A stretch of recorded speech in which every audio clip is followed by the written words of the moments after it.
গতকাল ইরানের উপরে আমেরিকা এবং ইসরায়েলের যৌথ হামলা শুরু হয়েছে। ইরানের রাষ্ট্রীয় টেলিভিশন দেশটার সর্বোচ্চ নেতা আয়াতুল্লাহ আলী খামেনির মৃত্যুর খবর নিশ্চিত করছেন। ইন্না লিল্লাহি ওয়া ইন্না ইলাইহি রাজিউন। সৃষ্টিকর্তা এই শহীদের মৃত্যু কবুল করুন। এখন এই যুদ্ধের ভবিষ্যৎ কি? কেউ কেউ কইতেছেন ইরানের তো আসলে পাল্টা আঘাত করার মতো তেমন কিছু নাই, কিছু ক্ষেপণাস্ত্র ছাড়া। ক্ষেপণাস্ত্র ব্যয়বহুল, এইটার একটা স্টক আছে, সেটা শেষ হয়ে যেতে পারে দ্রুত। বিমান দিয়ে বোমা মারা অনেক বেশি কস্ট এফেক্টিভ, তাই এই যুদ্ধে ইরান টিকবে না। তার উপরে আমেরিকা আর ইসরায়েল একসাথে আক্রমণ করছে, আর ইরান ওইদিকে কাতার, বাহরাইন, জর্ডান, আরব আমিরাত, সৌদি আরব আর ইসরায়েলেও একসাথে পাল্টা আক্রমণ করছে। ইরান একা অসংখ্য শত্রুদের সাথে একসাথে লড়তেছে।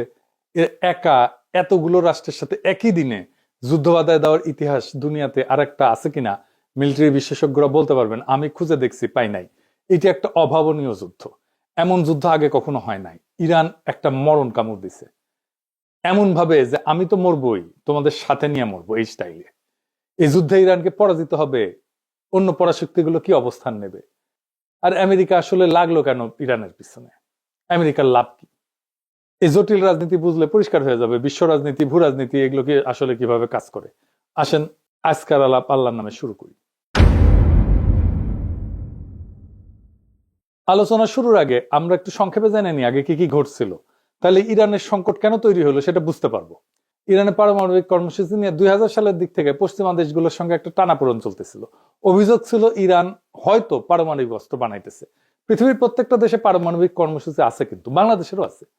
এটা শুধু বোমা বানাইতে লাগে না, ইলেকট্রিসিটি বানাইতে লাগে, আমাদের চিকিৎসার জন্য লাগে, ক্যান্সার চিকিৎসার জন্য লাগে, রেডিওথেরাপি মেশিনে লাগে, আপনারা জানেন, এক্সরের জন্য লাগে, এমনকি বুকে যে হার্টের ডাক্তারেরা স্টেন্ট বসায় না, ওই টাইমেও লাগে।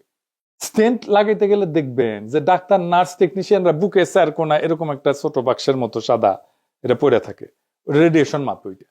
যাই হোক, ইরান পারমাণবিক অস্ত্র বানাবে এই ভয়ে জাতিসংঘ, ইউরোপিয়ান ইউনিয়ন, যুক্তরাষ্ট্র ইরানের উপরে কঠোর অর্থনৈতিক নিষেধাজ্ঞা দেয়। ইরানের তেল রপ্তানি কমে যায়, ব্যাংকিং ব্যবস্থা প্রায় বিচ্ছিন্ন হয়ে পড়ে, অর্থনীতি স্থবির হয়ে যায়। এই অচল অবস্থা কাটাইতে 2015 সালে ইরান এবং 6 বিশ্বশক্তির মধ্যে একটা চুক্তি হয়। এটা চুক্তিটার নাম ছিল JCPOA, মানে হইতেছে joint comprehensive plan of action. কি ছিল সেই চুক্তিতে? চুক্তির মূল কথা ছিল ইরান তার পারমাণবিক কর্মসূচি সীমিত করবে, আর বিনিময়ে নিষেধাজ্ঞাটা উঠবে। পারমাণবিক কর্মসূচি সীমিত রাখা মানে প্রকৃতিতে যে ইউরেনিয়াম পাওয়া যায়, মানে যেটা থেকে পারমাণবিক শক্তি আসে আর কি, ওইটা দিয়ে কিছু হয় না, ওইটাতে ঘন করা লাগে, ঘন ঘন। মানে ধরেন চিনি ছাড়া চা হইতেছে প্রাকৃতিক ইউরেনিয়াম, পাইনসা চা হইতেছে অল্প সমৃদ্ধ ইউরেনিয়াম, মানে একটু ঘন হয়েছে। হালকা মিষ্টি চা হইতেছে মাঝারি সমৃদ্ধ ইউরেনিয়াম, আর কড়া মিষ্টির চা হইতেছে বোমার তৈরি গ্রেডের অতি সমৃদ্ধ ইউরেনিয়াম। এটা কেমনে ঘন করে এই ইউরেনিয়াম? মানে মাখন তোলা দেখেছেন না, যে ঘুটা দিয়ে ঘুরায়, ঠিক ইনকে করে ঘন করে। ইরান রাজি হয় যে এই ইউরেনিয়াম সমৃদ্ধকরণটা মাঝারি পর্যায়ে রাখবে, মানে যেটা দিয়ে আরামসে বিদ্যুৎ বানানো যাবে, চিকিৎসার কাজ করা যাবে। এবং আন্তর্জাতিক পারমাণবিক সংস্থা যেটা জাতিসংঘের IAEA, ওইটাকে কঠোর নজরদারির সুযোগ দেবে। নজরদারি চলতেছিল। এর ফলে চুক্তি স্বাক্ষর করার পর একটা বড় অংশের আন্তর্জাতিক নিষেধাজ্ঞা উঠায় নেওয়া হয়। ইরানের তেল রপ্তানি বাড়ে, বিদেশি বিনিয়োগও আসে। কিন্তু 2018 সালে ট্রাম্প এই চুক্তি একতরফাভাবে বাতিল করে দেয়। যুক্তি ছিল চুক্তিটা যথেষ্ট কঠোর না, মানে ট্রাম্পের পছন্দ মতো, মন মতো হয় নাই। আবার নিষেধাজ্ঞা আরোপ করা হয়। ইরান দেখে, আচ্ছা আমিও তো তাইলে ইউরেনিয়াম ঘন করব, আমার তো লাভ নাই, চুক্তিতে তো আমি নাই। তারা পারমাণবিক বোমা বানানোর মতো ঘন করে ফেলে ইউরেনিয়াম। কাছাকাছি ইরানের যুক্তি, আমেরিকা আগে চুক্তি ভাঙছে, আবার নিষেধাজ্ঞা দিছে, তাই বাধ্য হয়ে প্রতিক্রিয়া দেখাইতেছি। চুক্তি ভাঙার দায় যুক্তরাষ্ট্রের। এখন যুক্তরাষ্ট্র কি চায়? এক নাম্বার, ইরান যেন ইউরেনিয়াম আর সমৃদ্ধ নামার করে, মানে ঘন না করে। এটাই শেষ না, তার মজুদ যেটা আছে সেটা যেন কমায়, এটাই শেষ না। আবার কঠোর নজরদারিতে যেন রাজি হয়, এখানেই শেষ না। সে যেন তার ব্যালিস্টিক মিসাইলের কর্মসূচি ত্যাগ করে, এটা যেন আর না বানায়। আর কে, এটাই শেষ না, হিজবুল্লাহ আর ইয়েমেনের হুতিদের যেন সাহায্য না করে। আবার ইসরায়েল দাবি করে ইরানের পারমাণবিক অবকাঠামো পুরো চূর্ণ বিচূর্ণ করে দিতে হবে, এটা শেষ করে ফেলতে হবে, মাটির সাথে মিশাই দিতে হবে।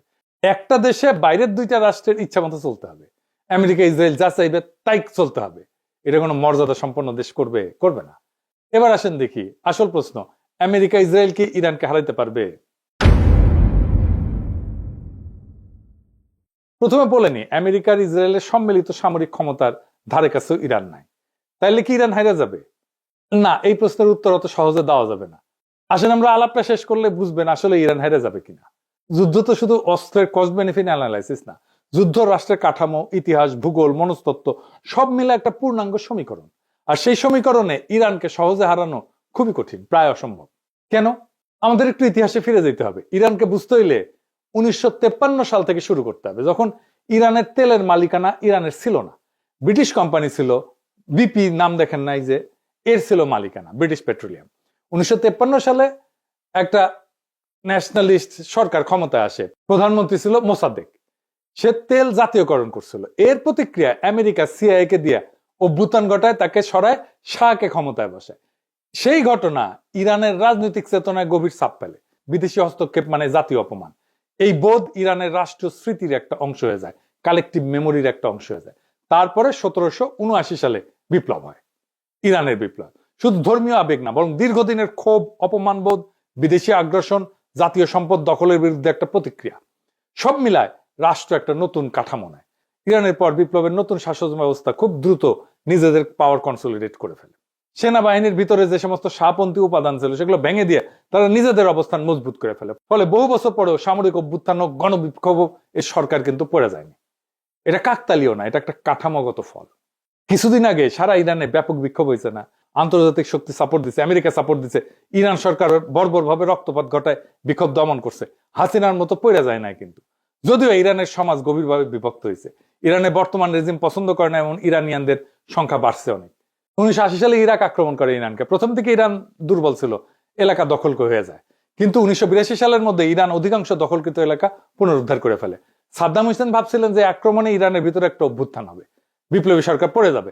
বাস্তবে হয়েছে উল্টা। যুদ্ধ রাষ্ট্রকে আরো সংহত করছে। জনগণ, সামরিক বাহিনী সবাই সরকারের পিছনে দাঁড়াইছে। এই যুদ্ধ দীর্ঘায়িত হয়েছিল, বিপুল প্রাণহানি হয়েছিল। খমিনি আপোষহীন ছিলেন। তিনি আমেরিকা সোভিয়েত দুই শক্তিকে গ্রেট শয়তান বলছিলেন। এর ফলে ইরাক ইরান যুদ্ধের সময় আমেরিকা, সোভিয়েত ইউনিয়ন, আরব রাষ্ট্র অনেকেই ইরাককে সাহায্য দেয়। সেজন্য যুদ্ধটা দীর্ঘ হয়। তবুও ইরান রাষ্ট্র হিসেবে ভেঙে পড়েনি, বরং দীর্ঘ যুদ্ধ তাকে আরো যুদ্ধ সহনশীল রাষ্ট্রে পরিণত করছে। এই আক্রমণ ইরানকে আরো সংহত করবে কিনা সেটা আগামী কয়েকদিনের দুনিয়া দেখবে। খামেনির মৃত্যুর পরে কি ঘটবে এখন অনুমান করা শক্ত, কিন্তু সম্ভাব্য সিনারিও কি হইতে পারে সেটা আমরা একটু আলাপ করতে পারি। যদি শুধু আকাশ থেকে বোমা মারা হয় তাতে সামরিক স্থাপনা ক্ষতিগ্রস্ত হইতে পারে, কিন্তু রেজিম চেঞ্জ হয় না, সরকার পতন নিশ্চিত হয় না। ইতিহাসে দেখা গেছে নো ফ্লাই জোন বলেন, দীর্ঘ বোমা বর্ষণ বলেন, এসব চলতে পারে বছরের পর বছর, কিন্তু স্থল আক্রমণ ছাড়া, গ্রাউন্ড ইনভেশন ছাড়া রেজিম চেঞ্জ করা কঠিন। ইরানে গ্রাউন্ড ইনভেশন কেন কঠিন? প্রথমত ভূগোল। স্থল পথে ইরানে ঢুকতে গেলে পশ্চিম ইরানের দীর্ঘ জাগ্রস পর্বতমালা অতিক্রম করতে হবে। পাহাড়ি ভূখণ্ডে বড় আকারের সেনা, ট্যাঙ্ক, সরবরাহ লাইন এগুলো এগায় নেওয়া খুব কঠিন।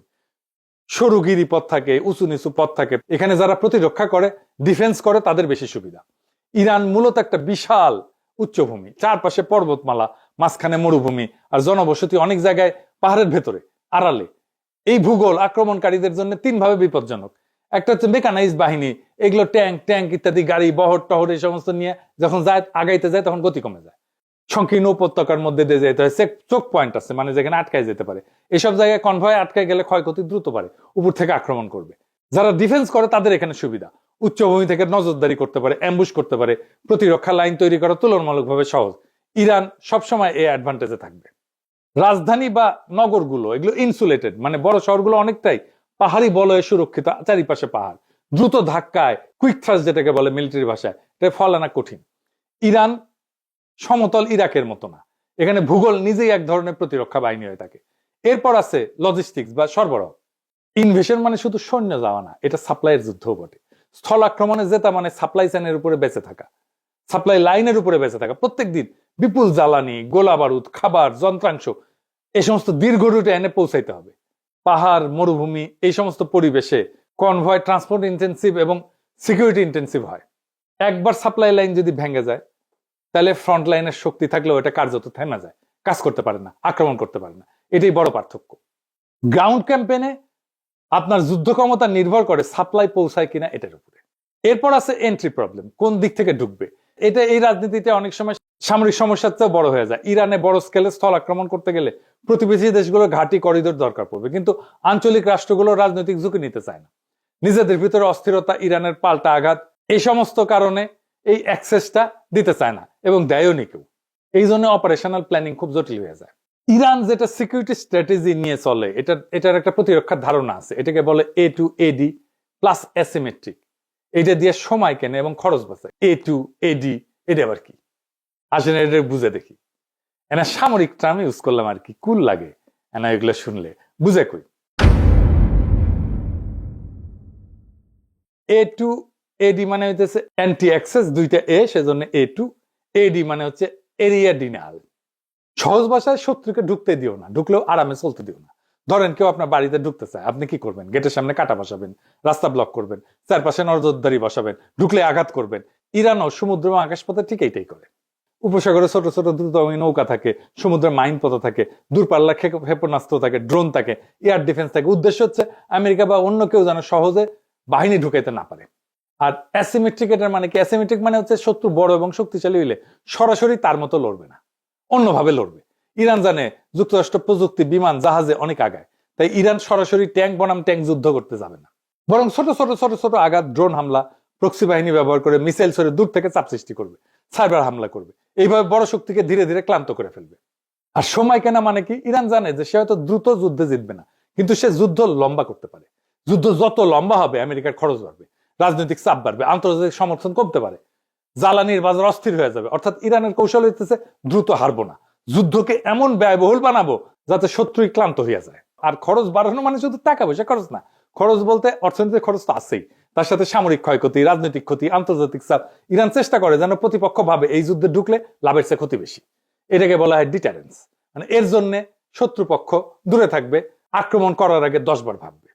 এরপর হচ্ছে টেক দ্য সিটি সমস্যা, মানে শহর দখল করে ফেলে হারায় দেওয়া। এটা কিরকম, এটা একটু বুঝে দেখে, এটা মজার বিষয় আছে। ইরানের জনসংখ্যা বড় এবং অনেক, 31টা প্রদেশ আর 1,500 শহর। বড় শহরে 30টা, তারও বেশি। বড় শহরে ঢুকলে যুদ্ধ বদলায় যায়, কিন্তু ট্যাঙ্ক, আর্টিলারি অ্যাডভান্টেজ কমে যায়, স্নাইপার গুরুত্বপূর্ণ হয়ে যায়, তারপরে মাইন টাইন, ছোট ইউনিটের প্রতিরোধ, এই সমস্ত বাড়ে। বেসামরিক ক্ষয়ক্ষতি দ্রুত রাজনৈতিক সংকট তৈরি করে ফেলে। এরকম শহর দখলের পর্যায়ে গেলে এটা রাজনৈতিক সমস্যা শুরু হয়ে যায়। রাশিয়ায় এক স্ট্যালিনগ্রাদ শহরকে কবজা করতে পারে না হিটলার, লেজ গুটায় পালাইতে হয়েছিল। ইউক্রেনের শহর হইতেছে 450 মতো, রাশিয়া মাত্র 6-7টা দখল করতে পারছে এই 4 বছরে যুদ্ধে। এই জন্য আমেরিকা বড় আকারের যুদ্ধ দীর্ঘদিন চালাতে পারবে না। কেন? এটা আমার কথা না, ওয়াশিংটন পোস্টে আমেরিকান জেনারেলরা বলছে যুক্তরাষ্ট্রের কাছে এখন পর্যাপ্ত গোলা বারুদ, রকেট, ইন্টারসেপ্টার এগুলো নাই, যা বড় আকারে দীর্ঘ সময় যুদ্ধ চালাইতে পারে। এবং অনেক মধ্যপ্রাচ্যের দেশও তাদের ঘাঁটিগুলো যুদ্ধের কাজে দিতে রাজি না। এটা বড় ধরনের সামরিক অভিযানের জন্য একটা বড় বাধা, ওয়াশিংটন পোস্টের জেনারেলরা বলছে, আমেরিকান জেনারেলরা। আর 2 নম্বরে দিচ্ছে রাজধানী পতন মানে রাষ্ট্রে পতন না। তেহরান দখল হইলেও সরকার পূর্বাঞ্চলে সরে যায়, যুদ্ধ চালাইতে পারে। ইতিহাসে বহুবার দেখা গেছে রাজধানী হারা রাষ্ট্র লড়াই চালায় গেছে।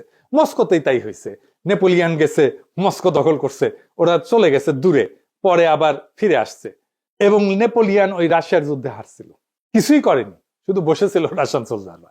যাই হোক, তৃতীয়ত রাজনৈতিক মনস্তত্ত্ব। বাইরে থেকে হামলা হলে সরকার এটাকে বিদেশি আগ্রাসন হিসেবে তুলে ধরতে পারে, জাতীয়তাবাদী ঐক্য তৈরি করতে পারে। যে জনগোষ্ঠী সরকারের সমালোচক তারাও অনেক সময় দেশের প্রশ্নে একসাথে দাঁড়ায় যায়। দেখেন ইরানে বোমা মারতেছে, যুদ্ধ শুরু হইতেছে, জন্য ইরানিরা খুশি যে তারা জবাব দিতে পারে। চতুর্থত আমেরিকার নিজস্ব রাজনৈতিক বাস্তবতা। বড় আকারের স্থলযুদ্ধ মানে বিপুল খরচ, দীর্ঘ সময় আভ্যন্তরীণ রাজনৈতিক চাপ। শুধু নৌ এবং বিমান শক্তি দিয়ে সীমিত হামলা চালানো তুলনামূলকভাবে সহজ, কিন্তু স্থল বাহিনী মোতায়েন করা একটা ভিন্ন মাত্রার সিদ্ধান্ত। আর একটা দিকে হচ্ছে এয়ার স্ট্রাইকও কিন্তু সস্তা না। আধুনিক জেট বিমানের প্রত্যেক ঘন্টার ফ্লাইং খরচ, নির্ভুল অস্ত্রের মূল্য, সব মিলায় দীর্ঘমেয়াদী বোমাবর্ষণও কিন্তু খুব ব্যয়বহুল। যদি দ্রুত রাজনৈতিক ফল না আসে, তাতে আক্রমণকারী পক্ষের আগ্রহ কমে যেতে পারে। ইয়ামেনে হুতিদের উপরে দীর্ঘ বোমাবর্ষণ করছে আমেরিকায়, তা হুতিরা আত্মসমর্পণ করছে? করে নাই। সব মিলায় সমীকরণটা এরকম যে ইরানের সামরিক সক্ষমতা হয়তো সীমাহীন না, ক্ষেপণাস্ত্রের মজুদ সীমিত, কিন্তু যুদ্ধে জেতা মানে শুধু প্রতিপক্ষের অস্ত্র শেষ হওয়া না, রাষ্ট্র ভাঙতে হইলে ভেতরের কাঠামো ভাঙতে হয়। আর ইরান বিপ্লব পরবর্তী 4 দশকে নিজেদের এমন ভাবে গড়ে তুলছে যে বাইরের আঘাত তাকে দুর্বল না করে এরকম সময় তাকে আরো সংহত করতে পারে। সুতরাং বর্তমান যৌথ হামলা ইরানকে ক্ষতিগ্রস্ত করতে পারে, কিন্তু শুধু আকাশ যুদ্ধ দিয়ে ইরানের সরকারকে সরানো, রাষ্ট্র কাঠামো ভেঙে ফেলা তা সহজ বা নিশ্চিত না। এরপরে ইরানের হাতে আছে 2টা স্ট্র্যাটেজিক অ্যাসেট। কি সেটা? এইটা পারমাণবিক বোমার চাইতে শক্তিশালী। একটা হইতেছে হরমুজ প্রণালী, 20 মিলিয়ন ব্যারেল তেল যায় প্রত্যেক দিন এটা দিয়া। 8টা দেশের তেল যায় সারা দুনিয়ায়, ইরান, ইরাক, ওমান, আমিরাত, সৌদি আরব, বাহরাইন, কাতার, সারা দুনিয়ার 20 থেকে 25% তেল এই ছোট্ট সাগর পথ দিয়ে যায়। এইটা ইরানের নিয়ন্ত্রণে। সৌদি, কুয়েত আর কাতারের 90% তেল এই রাস্তায় যায়। আর একটা হইতেছে ইয়ামেনের পাশে আর একটা গুরুত্বপূর্ণ প্রণালী আছে, তার নাম হয়েছে বাব এল মানদেব। এইটা লোহিত সাগর আর গালফ অফ এডেন এই দুইটাকে যুক্ত করে। এর মাধ্যমে জাহাজগুলো সুয়েজ খাল হয়ে ইউরোপ, এশিয়া এই রুটে চলাচল করে। এদিক দিয়ে তেল যায়। এখান দিয়েও প্রত্যেক দিন ধরেন 7 থেকে 10 মিলিয়ন ব্যারেল তেল, পেট্রোলিয়াম পণ্য এইদিকে যায়। এইটা প্রায় 10%-এর মতো তেল পরিবহন করে বৈশ্বিক তেলের। এটাও ইরান হুথিদের দিয়ে আংশিক বা পুরোপুরি বন্ধ করে দিতে পারে। এতে কোন কোন দেশ ক্ষতিগ্রস্ত হবে? আমরা তো হবই, আমরা দুধবাদ। ইন্ডিয়া হবে, ইউরোপ হবে, চায়না হবে, ব্যাপকভাবে ক্ষতিগ্রস্ত হবে।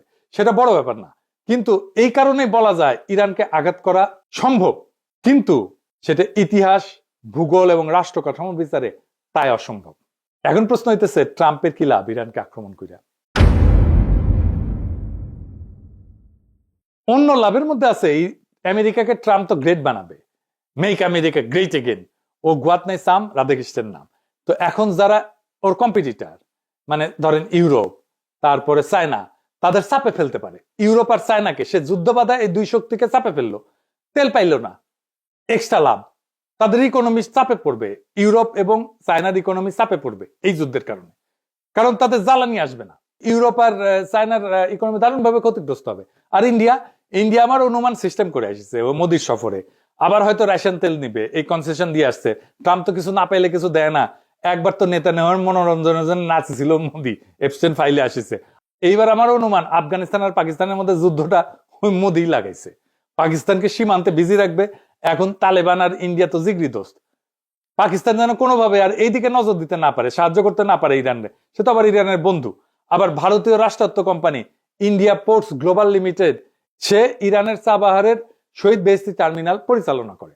ভারত সেখানে ক্রেন, কার্গো হ্যান্ডলিং এই সমস্ত ইকুইপমেন্ট বসাইছে। এখান থেকে কোনো গোয়েন্দা তথ্য নিতে পারে। এই পোর্ট হয়তো তাদের কাজে লাগতে পারে ইসরায়েলের। ইরানের এই পোর্ট ম্যানেজমেন্টের দায়িত্ব তো উচিত হয় নাই দেওয়া ইন্ডিয়ারে, ইরানের।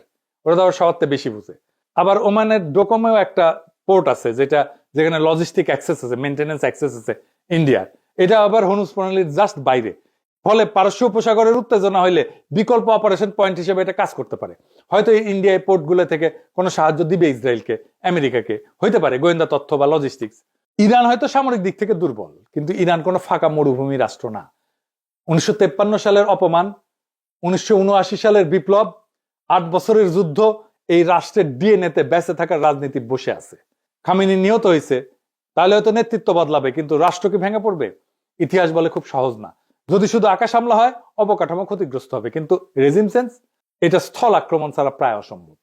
ইরান হয়তো দুর্বল, কিন্তু কোন ঠাসা রাষ্ট্র সবচেয়ে বিপজ্জনক হয়? এই যুদ্ধের ফল নির্ভর করবে কে বেশি শক্তিশালী তার উপরে না, বরং কে বেশি সময় ধরে টিকতে পারবে তার উপরে। আর বিশ্ব রাজনীতি আজ আবার প্রমাণ করছে ভূ রাজনীতি মানে মানচিত্রের রেখা না। ভূ রাজনীতি মানে শক্তি, স্মৃতি, অর্থনীতি আর প্রতিরোধের সমীকরণ। আসন্ন দিনগুলো নির্ধারণ করবে এটা কি একটা সীমিত সামরিক অভিযান নাকি নতুন এক বৈশ্বিক অস্থিরতার সূচনা। আল্লাহ আমাদেরকে সবাইকে হেফাজত করুন। এই রক্তক্ষয়ী যুদ্ধ বন্ধ হোক। ইনকিলাব জিন্দাবাদ।